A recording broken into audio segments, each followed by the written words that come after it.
పంచాయతీ ఎన్నికల్లో ఈసారి హవా కాంగ్రెస్ పార్టీదేనని మహబూబ్ నగర్ కాంగ్రెస్ ఎమ్మెల్యే ఎన్ఎం శ్రీనివాసరెడ్డి అన్నారు. జిల్లా వ్యాప్తంగా 80% పంచాయతీలను కాంగ్రెస్ కైవసం చేసుకుంటుందని ధీమా వ్యక్తం చేశారు. బీఆర్ఎస్ బీజేపీ పార్టీలకు కాలం చెల్లిందని వ్యాఖ్యానించారు. కేంద్రంలో బీజేపీ అధికారంలో ఉన్నప్పటికీ తెలంగాణకు నిధులు తేవడంలో కిషన్ రెడ్డి విఫలమయ్యారని విమర్శించారు. గ్రామాలలో ప్రజలు కాంగ్రెస్ కి బ్రహ్మరథం పడుతున్నారు అంటున్న ఎమ్మెల్యే శ్రీనివాసరెడ్డితో మా ప్రతినిధి Teja face to face. Sarpanch ఎన్నికల్లో ప్రచారంలో కాంగ్రెస్ పార్టీ అయితే దూసుకుపోతుంది.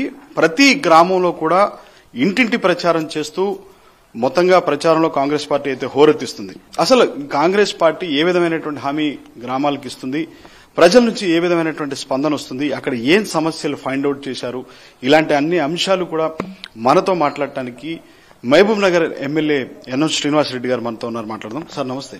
ప్రధానంగా చూస్తే అడుగడుగునా మీరు గ్రామంలోకి వెళ్తుంటే కాంగ్రెస్ పార్టీ కొంత బ్రహ్మరథం పడుతున్నటువంటి పరిస్థితి కనిపిస్తుంది. అదే ఎలాంటి ఆదరణ ఎదురవుతుందంటారు? ముఖ్యంగా 10 సంవత్సరాల బీఆర్ఎస్ పరిపాలన వాళ్ళు చూసిండ్రు. గ్రామాల్లో వాతావరణం గాని, రాజకీయ కక్షలు, హెరాస్మెంట్, పోలీస్ కేసులు పెట్టియడము, బలవంతంగా పార్టీలోకి జాయిన్ చేపియడము, జాయిన్ చేయకుంటే వ్యాపారాలు నష్టం చేయడం, ఇవన్నీ చేసిర్రు. కానీ ఈరోజు కాంగ్రెస్ ప్రభుత్వం వచ్చిన తర్వాత ఒక స్వేచ్ఛాయుత వాతావరణంలో ఎన్నికలు జరుగుతూ ఉన్నాయి. ఎక్కడ కూడా ఎవరిని ఫోర్స్ చేయడం గాని, మా పార్టీలకు రాని ఇబ్బంది పెట్టడం గాని ఏ ఎమ్మెల్యే గాని కాంగ్రెస్ నాయకులు గాని చేయట్లేదు. అలాగే ఈ 2 సంవత్సరాల్లో మేము ఇచ్చిన పథకాలు, ఒకటి మహిళలకు ఫ్రీ బస్ అనేది మహిళలలో విపరీతంగా నాటుకొని పోయింది.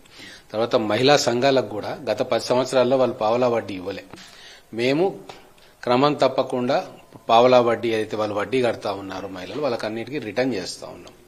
తర్వాత రుణమాఫీ చేసినాం. దాదాపుగా 21,000 కోట్ల రూపాయలు, అంటే 25 లక్షల కుటుంబాలకు మేము రుణమాఫీ చేసినాం. ఇది భారతదేశ చరిత్రలో కూడా ఎవరు చేయలే.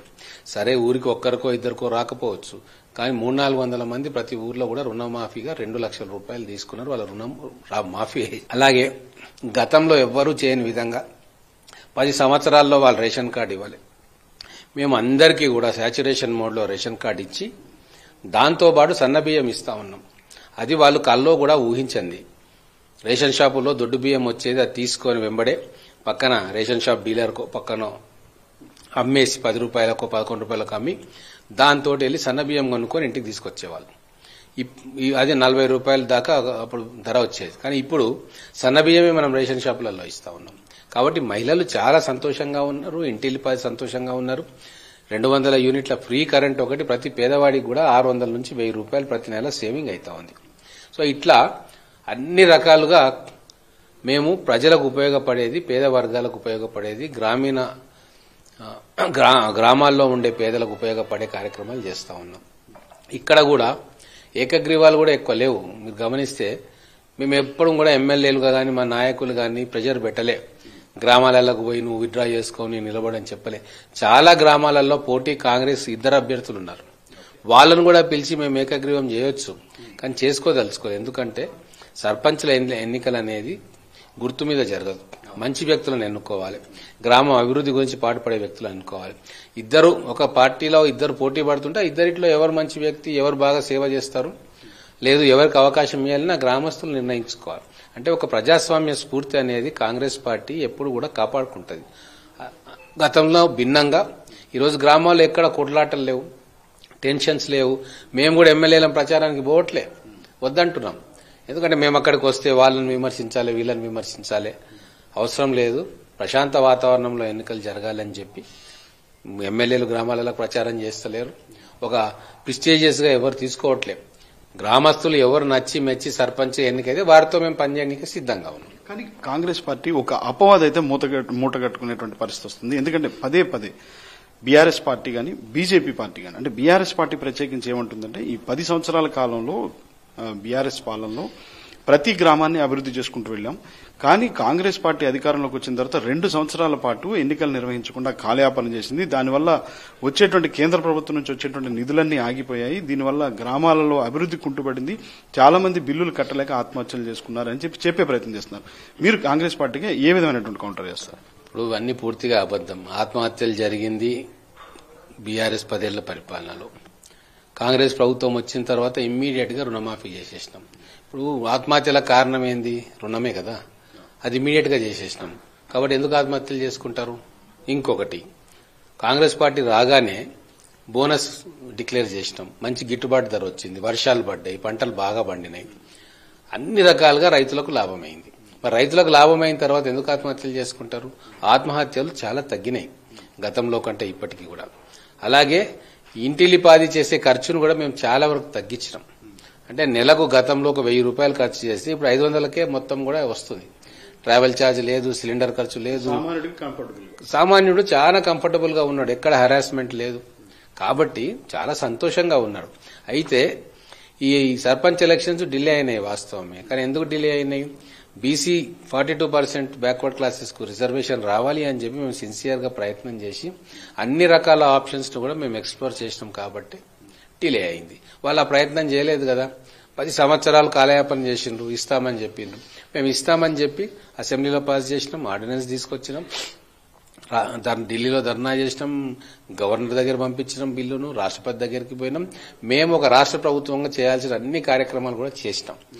వాళ్ళు కనికరించి ఇస్తారేమో భారతీయ జనతా పార్టీ వాళ్ళని అనుకున్నాం. ఎందుకంటే అసెంబ్లీలో తీర్మానం పాస్ చేసిన తర్వాత రాష్ట్రపతి గారు సంతకం పెడితే పార్లమెంట్లో పాస్ అయిపోతుంది, మెజారిటీ ఉంది. మేము దాదాపుగా 200 మంది ఎంపీలు ఉన్నారు కాంగ్రెస్ ఇండి కూటమికి, వాళ్ళు 243 మంది ఉన్నారు. వాళ్ళు ఓకే అంటే అయిపోయేది కదా. మరి ఎందుకు చేయలేదు? ఆమోదముద్ర వేయలేదు. కాబట్టి మేము సిన్సియర్ గా ప్రయత్నం చేసినాము. కానీ దాన్ని అందుకే మళ్లీ కూడా ఇంకా కాలయాపన చేస్తే ఇబ్బంది అవుతుంది అని చెప్పి సర్పంచ్ ఎలక్షన్లను పెట్టేసి తర్వాత మళ్ళా బీసీ రిజర్వేషన్ కోసం పోరాటం చేస్తాం. ఒక వ్యూహాత్మకంగా పద్ధతి ప్రకారంగా ఎటైతే తెలంగాణ రాష్ట్రాన్ని ఇచ్చినామో అట్టనే బీసీ రిజర్వేషన్ కూడా ఇవ్వాలి అని చెప్పి సంకల్పంతో రాహుల్ గాంధీ గారు మేమందరం కూడా ఉన్నాం. కాబట్టి ప్రజలకు మాయమాటలు చెప్పే పరిస్థితి కాంగ్రెస్ పార్టీకి ఎప్పటికీ ఉండదు. ఖచ్చితంగా ఏం చేయదలుచుకున్నాం అది ఓపెన్ గా ట్రాన్స్పరెంట్ గా చేస్తా ఉన్నాం. విమర్శించే వాళ్ళు విమర్శిస్తూనే ఉంటారు. ఒక మాట సార్, ఎందుకంటే కిషన్ రెడ్డి, కేంద్ర మంత్రి కిషన్ రెడ్డి మీ మీద చాలా తీవ్రస్థాయిలో విమర్శలు చేస్తున్నారు. 10 సంవత్సరాల్లో బీఆర్ఎస్ ఉంది అనుకుంటే బీఆర్ఎస్ వచ్చే రాష్ట్రాన్ని నాగం చేసింది, కాంగ్రెస్ వస్తే ఇక అస్తవ్యస్తం చేసింది అనేటువంటి స్థాయిలో కూడా కిషన్ రెడ్డి మాట్లాడుతున్నారు. కిషన్ రెడ్డి వ్యాఖ్యలకి ఎలా చూస్తారు? ఇప్పుడు బీఆర్ఎస్ 10 సంవత్సరాలు ఉంది, మరి కేంద్రంలో బీజేపీ ఉండింది 10 సంవత్సరాలు. మరి ఎందుకు మీరు ప్రజల మనసులు చూరగొని ఎందుకు అధికారంలోకి రాలేకపోయినరు? ఎవరు ఆపినరు మిమ్మల్ని? కేవలం 8 సీట్లకే మీరు పరిమితం అయ్యిండ్రు కదా. కాబట్టి మీరు గ్రౌండ్ లో పనిచేయరు, ఎలక్షన్ ముందు వస్తారు, మాట్లాడతారు, వెళ్ళిపోతారు.